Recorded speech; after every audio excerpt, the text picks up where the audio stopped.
தம்பியோட மச்சான் இது மாதிரி உன் பொண்டாட்டி 10 நாளைக்கு எங்க வீட்டுக்கு விடு, 10 நாளைக்கு வச்சு தள்ளி போடுறான் அப்படின்னு இருக்காங்க. என் தம்பி போன் அடிச்சிருக்கான், மச்சானுக்கு போன் அடிச்சிருக்கான், ஸ்கூல் திறக்குத ஏன் புள்ளியில அழுப்புறான்னு கேட்டுறான்.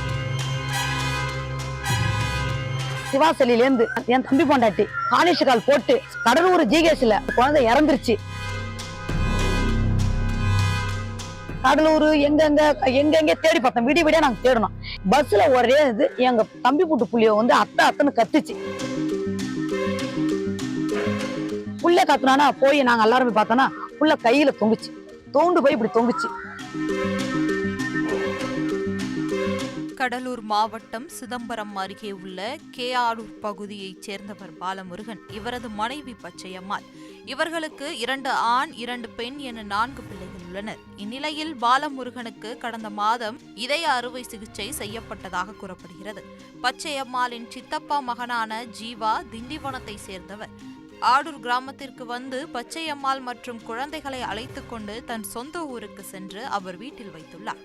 பாலமுருகனின் உறவினர்களை நேற்று தொடர்பு கொண்ட ஜீவா தான் வீட்டில் இருந்த 4 வயது பெண் குழந்தை ரோசினி இறந்துவிட்டதாகவும் பச்சையம்மாளோடு கடலூருக்கு பஸ்ஸில் வருவதாகவும் கூறியுள்ளார்.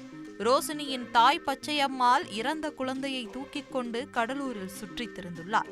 ஜீவா அங்கு வரவில்லை. பச்சையம்மாளை கண்டுபிடித்த உறவினர்கள் அவரை கடலூர் காவல் நிலையத்தில் ஒப்படைத்தனர். பச்சையம்மாளிடம் கடலூர் போலீசார் தீவிர விசாரணை மேற்கொண்டு வருகின்றனர். இறந்த 4 வயது பெண் குழந்தையை தோளில் சுமந்தபடி கடலூரில் சுற்றி வந்த தாயால் பரபரப்பு ஏற்பட்டுள்ளது.